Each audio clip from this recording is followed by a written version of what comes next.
C'est désormais officiel. Le Bénin, suite à la révision de la Constitution le week-end dernier, devient officiellement une prison à ciel ouvert. Désormais, critiquer les actions du gouvernement est assimilé à un crime. Pourtant, comme l'a dit Edward Snowden, et je cite, quand dénoncer un crime est considéré comme commettre un crime, c'est que nous sommes dirigés par des criminels. Fin de citation. La question se pose donc, est-ce le cas chez nous ici au Bénin?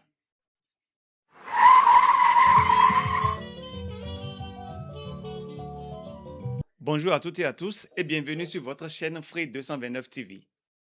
Aujourd'hui, je vous parle d'un tournant historique et potentiellement dangereux pour notre pays, le Bénin.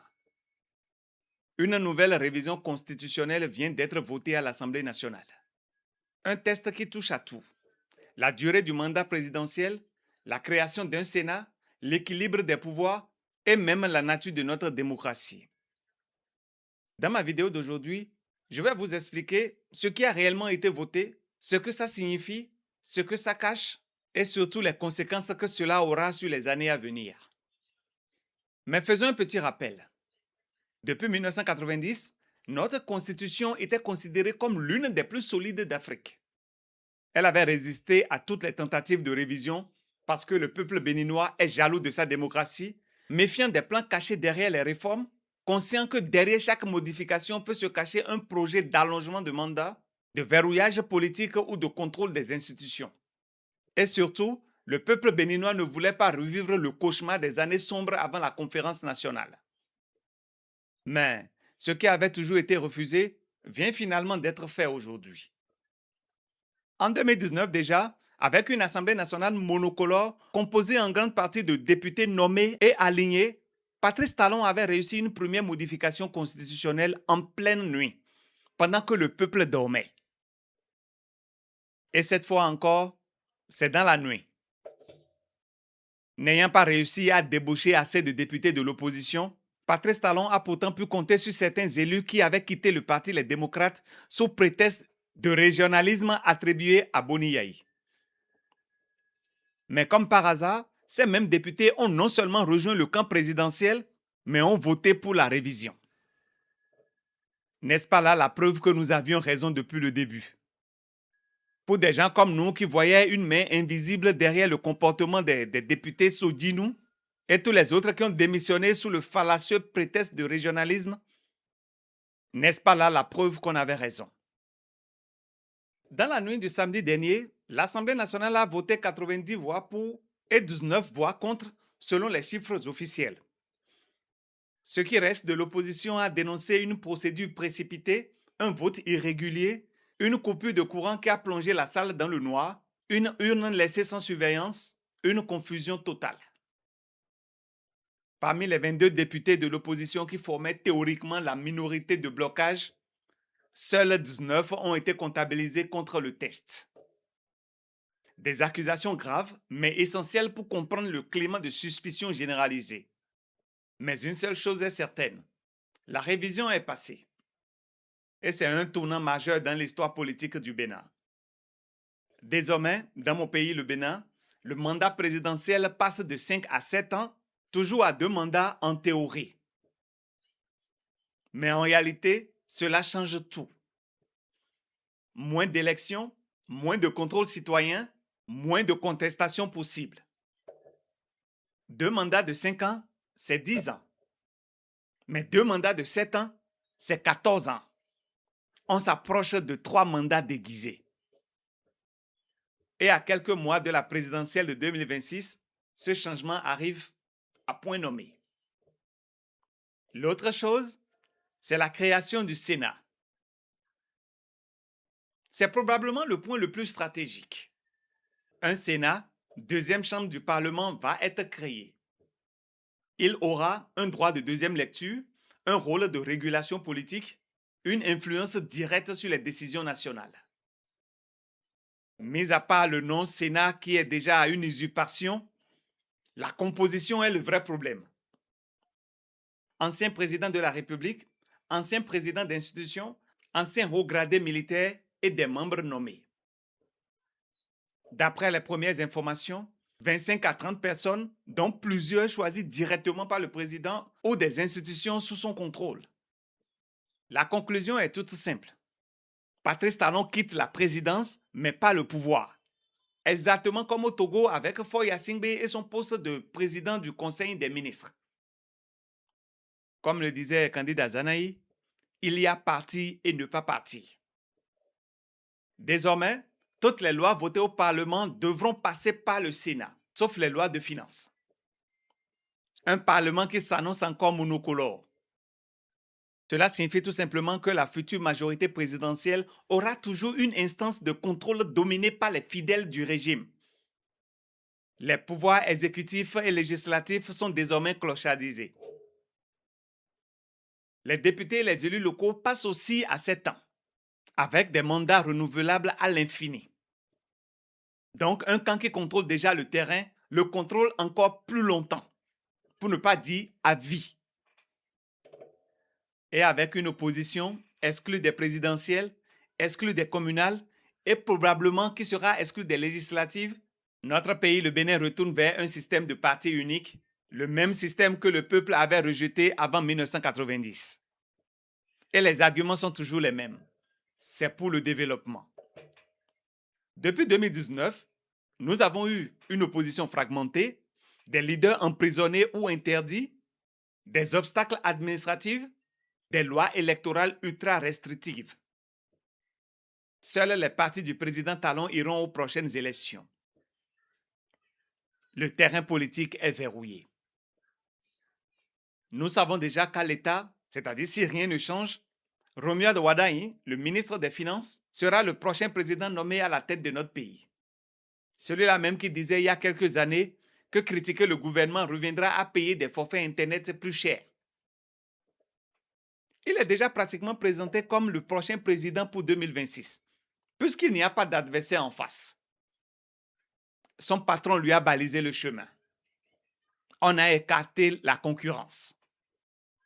Avec un Sénat contrôlé par les proches du pouvoir et une opposition absente, le chemin est tout tracé. La nouvelle constitution votée dans la nuit du samedi dernier introduit la régulation de la vie publique. Ce que cela signifie vraiment, critique du gouvernement égale criminalisation. Rassurez-vous, ce n'est pas nouveau sous le président Talon. La seule nouveauté, c'est que maintenant, c'est officiel. C'est écrit noir sur blanc. Journalistes surveillés, activistes poursuivis, espace civique étouffé. Mais j'ai une question. Et si le Sénat contrôle tout? Qui contrôle le Sénat? La réponse est toute simple. Personne. Avec tout ceci, nous entrons dans une ère où le président sortant garde une influence totale, un successeur est désigné d'avance, la Constitution est modifiée juste avant les élections, le Parlement est contrôlé, un Sénat non élu domine la vie politique. Un Sénat de vieillards, d'anciens militaires, d'ex-chefs d'institutions qui auront le dernier mot. Des sénateurs qui n'auront aucune légitimité du peuple.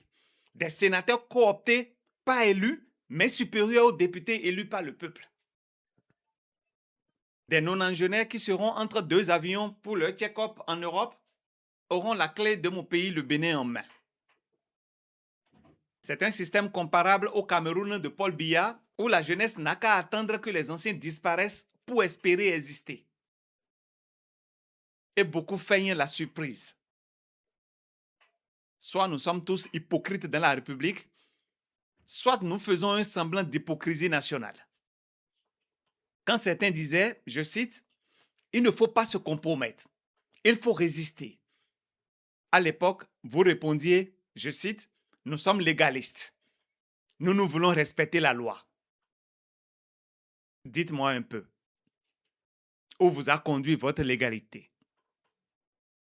Résultat, réunion d'opposition interdite, militants arrêtés, élections verrouillées, démocratie démantelée. Et aujourd'hui, vous criez au scandale? Sérieusement? Mais combien de fois avons-nous tiré sur la sonnette d'alarme? Moi, quand j'étais plus jeune, j'écoutais une chanson de Polyrythmo qui disait Mais wa nyanya kaka boja dagbe wa gbe ogbe mi na gbe. La traduction littérale, quand celui qui a toujours fait le mal se réveille un jour et prétend faire du bien, il faut dire non.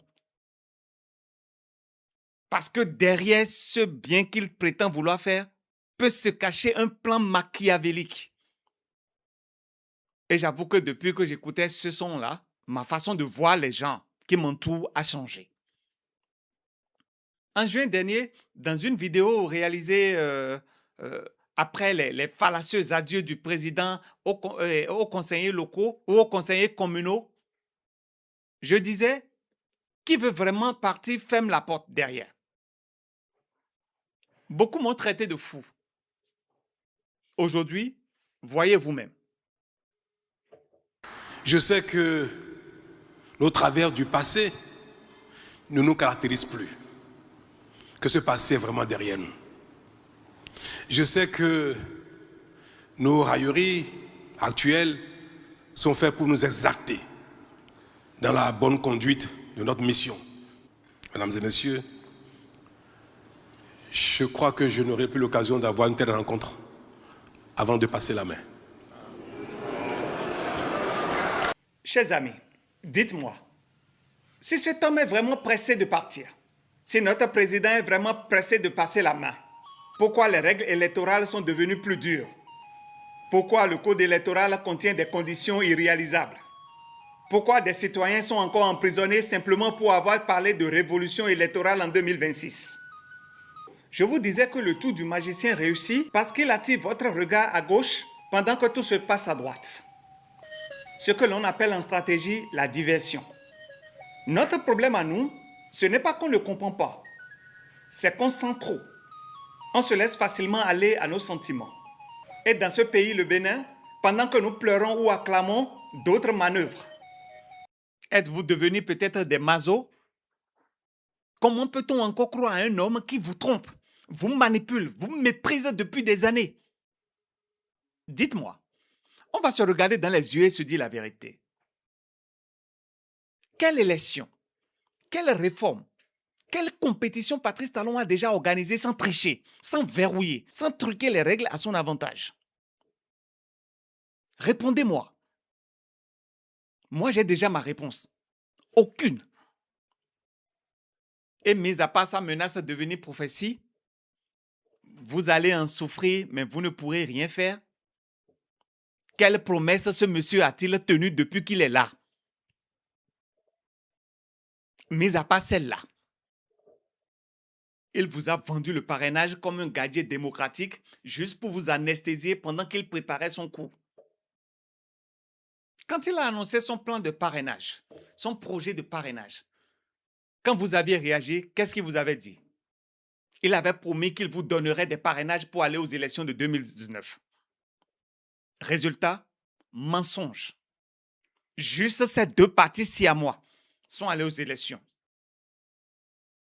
Il avait juré, la main sur le cœur, je ferai de mon mandat unique une exigence morale. Résultat, trahison. Il avait juré, il avait promis, je ne toucherai pas à la Constitution si cela doit réveiller tous les démons. Résultat, il a touché autant de fois que nécessaire pour servir ses plans. S'il n'y avait pas ce semblant d'opposition à l'Assemblée nationale, notre Constitution de 1990 serait déjà révisée 5 fois. Si jamais il n'avait pas échoué dans ces autres tentatives, on serait déjà à 5 révisions. Le financement des partis politiques, le financement des partis de l'opposition, n'est-ce pas lui qui l'a instauré? Mais malgré que les fonds ont été décaissés, combien de fois le parti d'opposition a joui de ces fonds? Vous savez très bien que l'homme est d'une brutalité froide. Un homme qui force le passage, qui écrase tout, qui avance par la ruse et par le mensonge.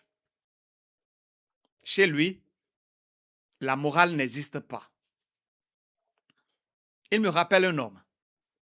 Quand j'étais plus jeune, je suivais un feuilleton sur l'ORTB appelé Dallas. La famille Ewing. avec JR et son frère Bobby.